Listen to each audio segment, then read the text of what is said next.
Disciplinary action was taken this morning against 30 members of the Georgia State Patrol following an investigation by the Office of Professional Standards for the Department of Public Safety. The disciplinary action was their immediate dismissal from the department.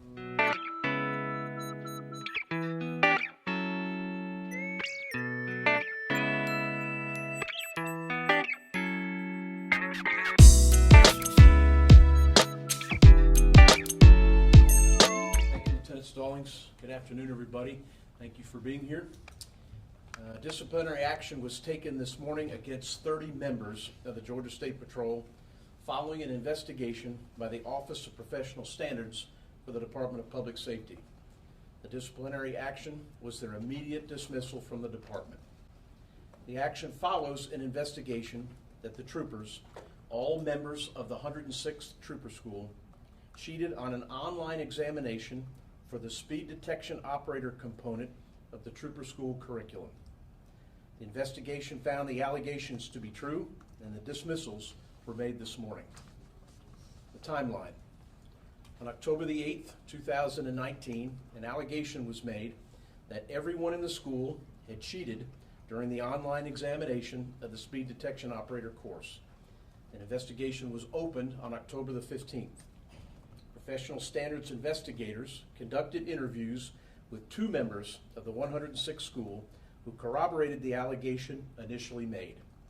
Between October 25th and November the 13th, investigators interviewed the remaining troopers who had graduated from the 106th school regarding the allegation. The investigation concluded earlier this month, leading to the dismissals this morning. The allegations and the findings are as follows. Allegation 1, that everyone in the 106th Trooper School cheated on the speed detection operator exam. That allegation was sustained as the remaining members and each former cadet disclosed they had cheated and described the method or methods utilized to cheat. Allegation 2, that a cadet at the time helped other cadets with their online exams. That allegation was also sustained. Allegation 3, that 3 cadets at the time had assisted another cadet with passing his exam. That allegation was sustained. Allegation 4, that a training instructor had printed a written makeup exam and permitted 2 cadets who had failed the exam to return to their dorm room with the makeup exam and turn it in the next date. That was also sustained. At the start of the 106th school, the trooper cadets signed a DPS form acknowledging rules and conducts for cadets, which included the expectations for their performance in the area of academic integrity. All the cadets were determined to have violated the DPS Code of Conduct policy. During the OPS investigation, investigators found the cadets utilized written or typed notes, received direct assistance from another cadet on test answers, utilized test questions and answers posted by a cadet on the GroupMe online application, and queried an internet search engine for test questions and answers. Additionally, 2 Snapchat groups were created, which included several members of the class facilitating this activity. I'll be happy to answer any questions that you might have. Colonel, obviously this is a big deal. How do you feel personally about this happening on your watch? It's a punch in the gut, Aaron. Our whole mode is to produce an officer that the public can trust. When a person is pulled over, when they're given a speeding citation, they should feel that the training that the person received and their performance on the exams to get that certification has been done so without cheating. And so this goes to our very core values. And so it is something that it's difficult to swallow. Colonel, what do you say, or your thoughts about, did you say 2 cadets who initially, can you just explain, who was it who brought this to your attention, and what does that say about those 2 employees? The initial complaint came to us by a citizen who had a relationship with a former cadet, and the allegation was made that cheating had occurred with that individual. The initial investigation with him showed that he had given his name and password to a citizen to essentially take the course for him. and that citizen then was a part of the 106? No, not the citizen.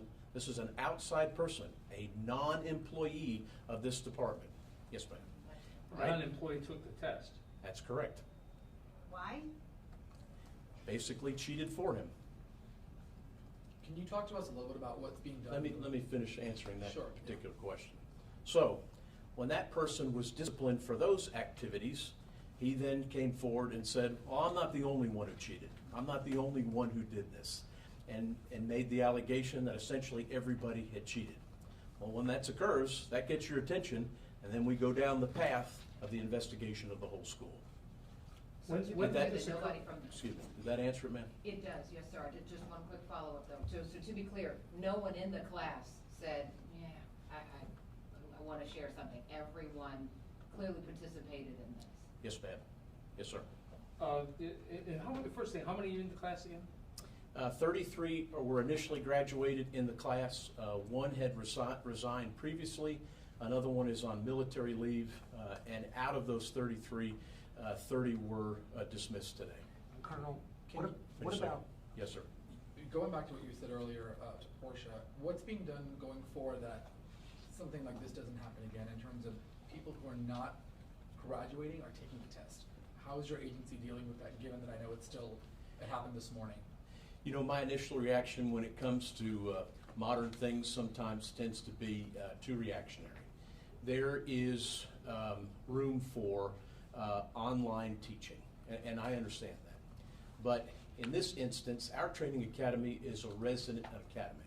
So my initial reaction is to completely move away from any type of online instruction, and that all of our instruction will occur by instructors in the classroom with what's supposed to be proctored exams. And so that's kind of my initial reaction, and that's kind of the direction that I've gone away from the element that has occurred into something that we have more control over. Aaron? does this go higher? I mean, we fired a bunch of troopers. I got a lot of questions. I mean, we fired a bunch of troopers here, but, you know, we've heard that some would say this speaks to the culture. Any supervisor, I mean, how far up to this goes, and does this go, and who knew what when, and could there be more disciplinary action taken? Yes, sir. One of the things that I've asked to occur is I've written in writing a request by post counsel to do a complete audit of our training department. That letter went out today, and that audit will start hopefully the first of next week. So the who, the what, the where, the when, how we were doing things either properly or improperly, that's the reason why I've asked post counsel to come in and do that audit. Could there be more disciplinary action taken higher up the chain? It could be, yes, sir. Colonel, just again for clarification, sir, you said 33 initially graduated, so when did this class graduate, and they were amongst the ranks already? Yes, ma'am. So They- when did they graduate? How long have they been Yes, ma'am. active? They graduated in August of this year, so they hadn't actually been patrolling but for a couple of months when this information came forward. This could open up a can of worms. What about any tickets they wrote, cases they were the arresting officers in? Does all that become called into question? Excellent question.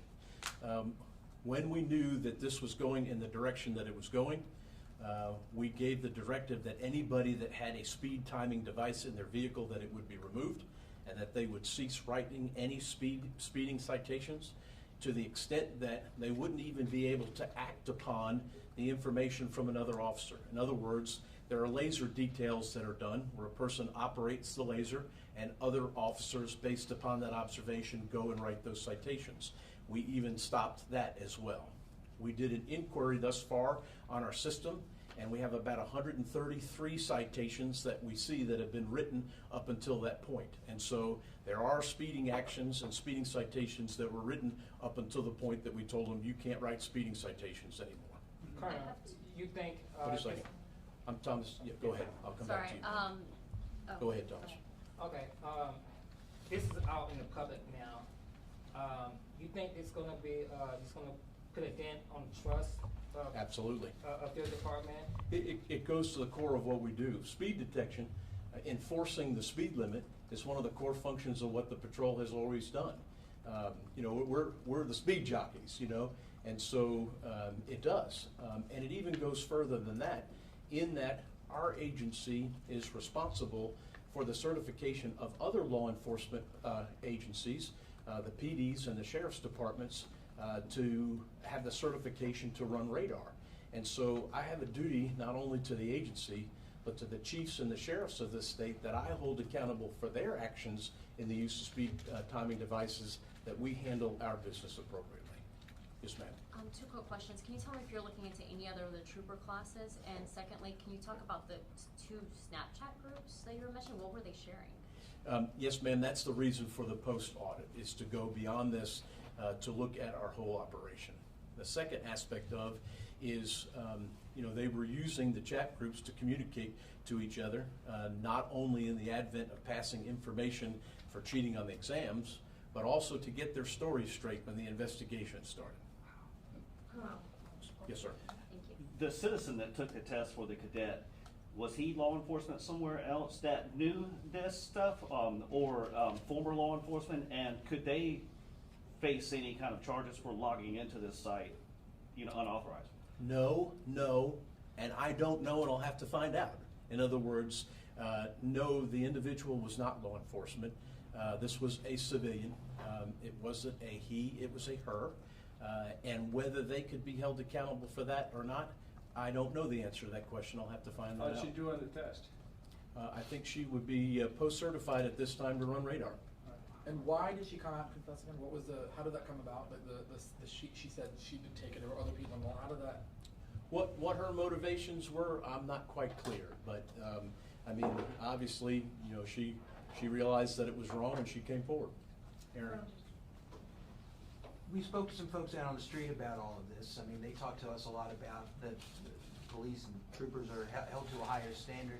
So their questions were, it's like, listen, well, if this was going on, one, what else was going on? Are you worried, the what else was going on? And what do you say to them? They're like, how is it possible that this broad a cheating situation was going on and that no one in leadership knew about it? I'm always worried about, the other things. And I think we have a circumstance with a generation who, just as you sit with your technology, is used to, as they grow up, using that technology to come up with answers. And so when you move in a direction of the use of technology for education, and you basically have a take-home exam where honor is the honor that you have to display in what you do, that goes to the very core of what we try to actually teach in school, is do what's right even when people are not looking. And so in this instance, I think there was a circumstance of panic among the class, in that you'll see that two individuals in the class who were very well respected, they saw them as smart individuals, quickly took this course online and then failed the exam. And there's an element that if these two individuals fail the exam, how is it going to affect us? And so there's also an element of informal leadership within the class. And informal leadership can be a good thing if it's gone in the right direction. But in this instance, I think there was some informal leadership that led to going in the negative direction. Colonel, Yes, is ma'am. this the first time an entire class has been dismissed?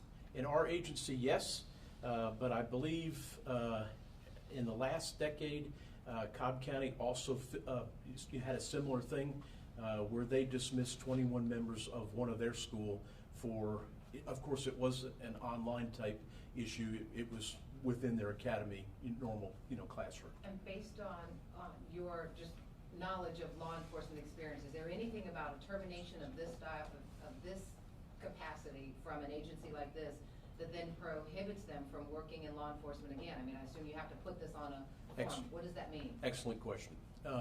Whenever a disciplinary action is taken on a peace officer, that's reported to the governing body that holds their certification, and that's post council here in our state. So as soon as we discipline somebody, that discipline is reported to them, and then they do an investigation, and based upon their investigation, they also make a determination, usually the status of their post certification as a law enforcement agency. Just in the last school, we had one individual that cheated on an exam. 3 of our cadets turned the individual in, and we terminated him. So from the very beginning of this and through our history, whenever we come up against this, I mean, it's a very standard thing that the consequence of this is, you know, termination. But to this scale, to my knowledge, this has never happened to this scale. Are most, you guys are kind of the pinnacle of law enforcement in the state. So a lot of people aspire to become state troopers.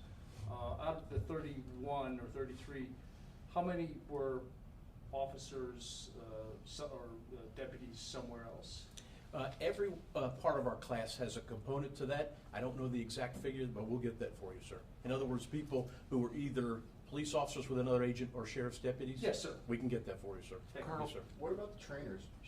Should they have sensed something that was, you know, amiss, something was going on? Should they have known?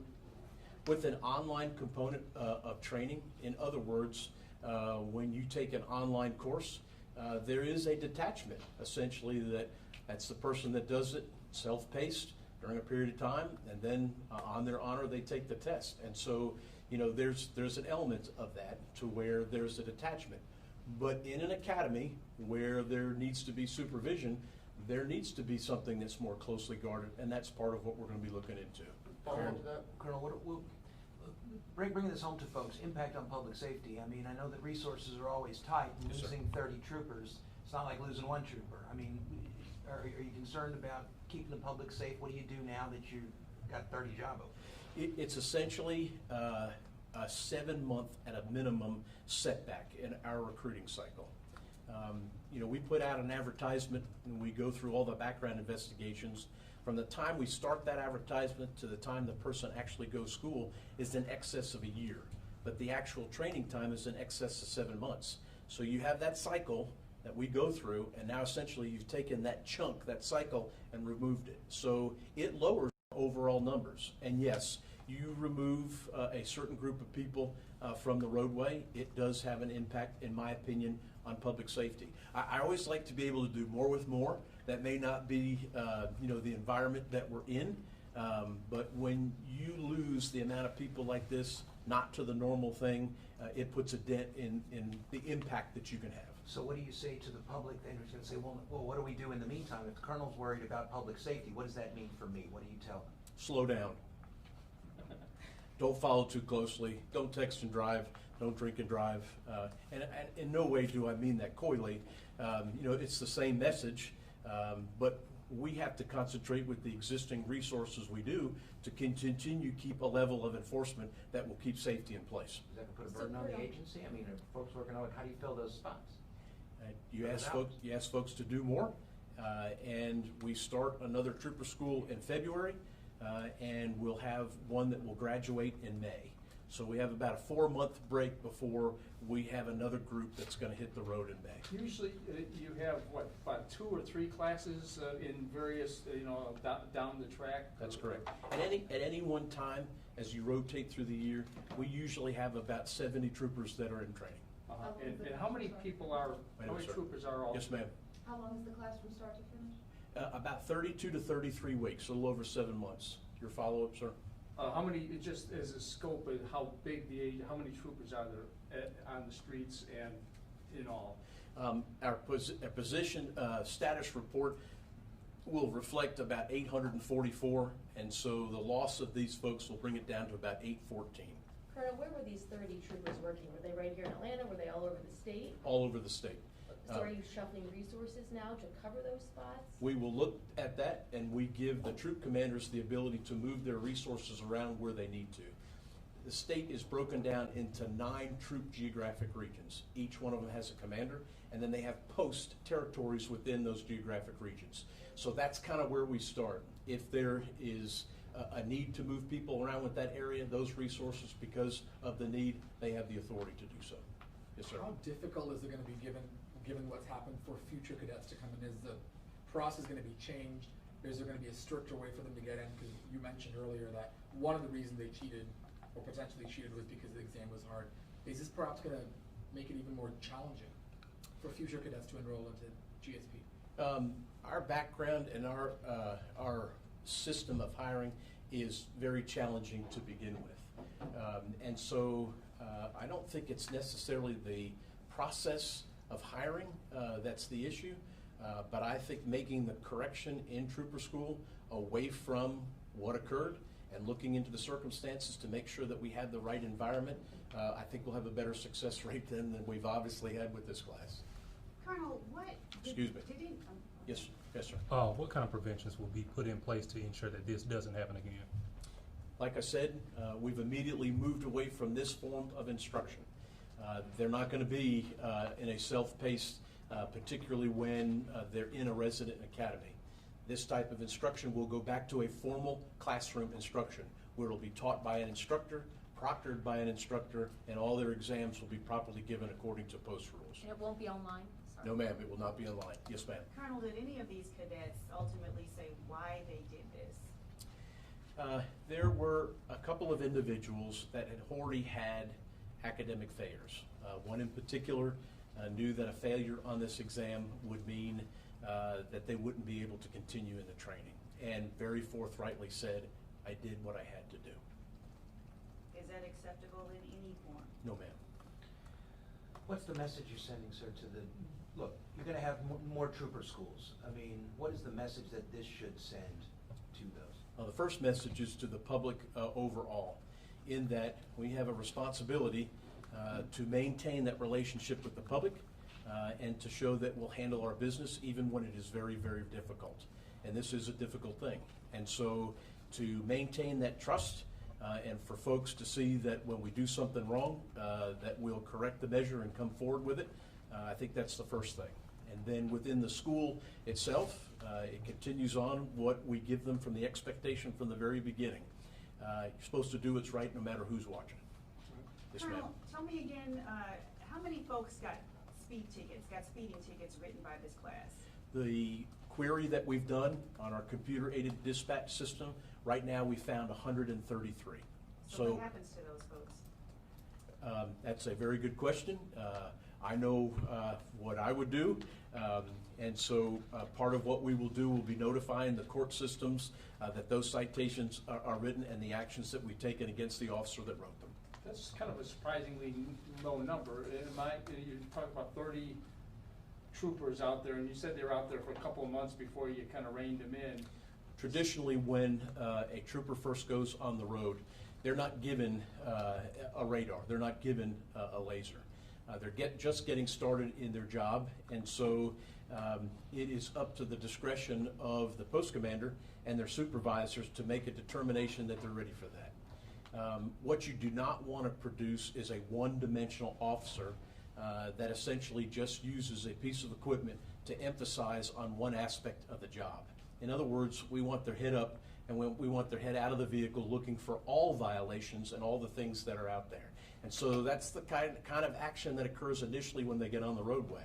So because they graduated in August and they hadn't been on the road but a couple of months, a lot of them fell, most of them fell into that category where they hadn't even received radars to put in their cars. So they're kind of almost doing like ride-alongs in essence.